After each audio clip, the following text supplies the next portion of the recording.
this is the start of a project to get the oral history of facilities management. And what we're going to be doing is a whole number of us are going to be speaking to people who were there in the early days and chatting about how really the whole thing kicked off. Because it started from so many different routes. Yes, it did. So the first question I want to ask you is, if you look back now, when was the first time you heard the phrase facilities management, and what did it mean at that time? Right. I will answer that, but I'd like to just twist it a little. The first time I heard the word facilities Right. was because of the internal publication. Jane Bell was the editor at DGW. Right. And right from the start, I and others didn't like the word. You had to speak it with an American accent, really, for it to sound good. Okay. But this was a very superb, modest publication.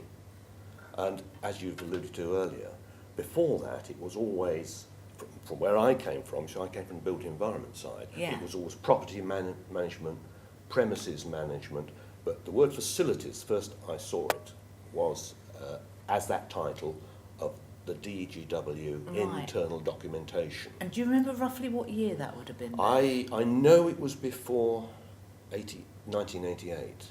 Okay. Because I know what, from then onwards, when I began to be a little bit more involved, I've got more dates on things. Right, okay. So at that time, what were you actually doing? What was your job at that time? Well, as you know, I was at University College London.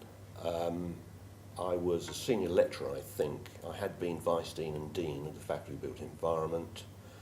And for a 6-year period, I was the founding director of their commercial business, exploiting intellectual property across UCL as a whole. Oh, right, okay. In fact, medicine was by far the biggest part of this. Intellectual property around the world, setting it up. It's now a very large business. I only helped it in its birth, 0 to 4 million turnover. It's now a huge 40 million plus. Yes. So another feather in your cap. No, I don't know. I did it because architecture, because I'm an architect, for me was going in a direction I didn't quite like. In fact, it relates to facility management. When I was educated, user requirements, user participation was critical in the design and the briefing and the design of buildings. I was particularly involved in hospitals and laboratory buildings. This is with John Weeks, wasn't it? John Weeks, and my sort of real person was Richard Llewellyn-Davies, Lord Llewellyn-Davies, who was his senior partner. Yes. And this is where I met, through this sort of circle of people, who I met Frank Duffy for the first time. But it was all, let's make sure at least that the future users of buildings are able to adapt what they inherit and now I'd say manage it better into the future. And what do you think is your greatest contribution as you look back now? Well, what would you say is your greatest contribution? Not a lot, really. I think two things, I don't want to sound arrogant, may be relevant. They're all published anyway. First of all, in this order, before we ever met, I had done, I mentioned earlier, my homework, or tried to. And this really was looking at library sources, visiting key people. Particularly, I had approached over 50 senior practices about trying to get to grips to what is FM, or what could FM be. Right. And I was trying to develop a model curricula for, and I use the word plural on purpose, for FM courses. And this is published in facilities under, I forget what it's called, I know it's called Agenda for Education. And that became quite a seminal paper. So even when we had a working party on core competencies in the AFM, this was before that happened. Yes. But one of the contributions I think I made, and it's probably totally irrelevant today, things have changed, but the notion that you really ought to start focusing, defining what you're about.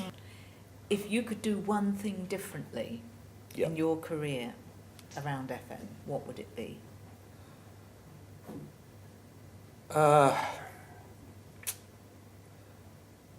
I think probably my answer, it's a very difficult question actually, but I was probably Okay. in the early and middle days, Mm. because we were the new kid on the block, Mm. and I knew about the other big battalions around, big professions, I probably didn't, I wasn't firm and strong enough perhaps Mm. in pointing out the absolutely essential contribution of FM in securing, let us say, a more competitive national infrastructure, in securing much better support services, a very important political point at the moment. Of course. And the other thing I think that I didn't push in the BIFM enough the management component.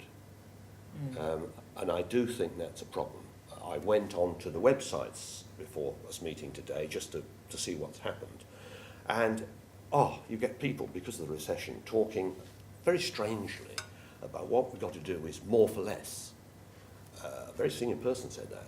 Do they realise that that's impossible? You can't do more for less. I mean, otherwise the laws of physics would be put aside.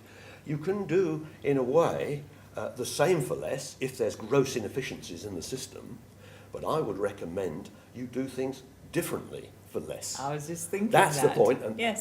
so it is a political point at the moment. Yes. But that's why, I mean, in a way, I'm very sad to have been retired at this critical point, because I think what's happened in Britain, I haven't talked to any of my contacts in the States about it, but they must be having exactly the same, if not more severe, consequences.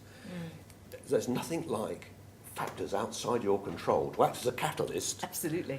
to let you push things through that you wanted to anyway, Absolutely. but now you've got a real proper reason for doing it, you know. Absolutely. So that's what I would do.